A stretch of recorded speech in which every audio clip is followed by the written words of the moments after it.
Le proiezioni del mercato immobiliare indicano una relativa stabilità nel numero di compravendite, con potenziali incrementi a livello locale.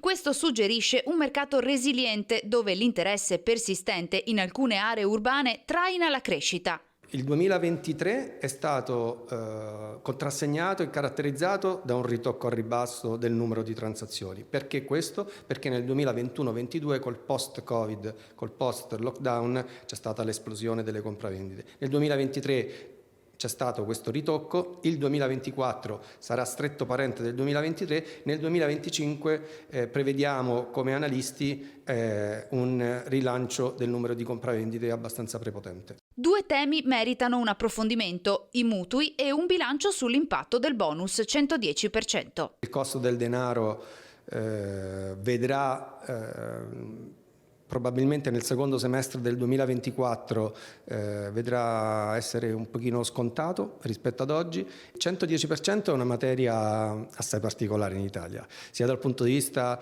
immobiliare che finanziario che politico. Allora, dal punto di vista immobiliare ha sicuramente agevolato, perché la riqualificazione del patrimonio immobiliare è un tema nazionale, è un tema molto profondo.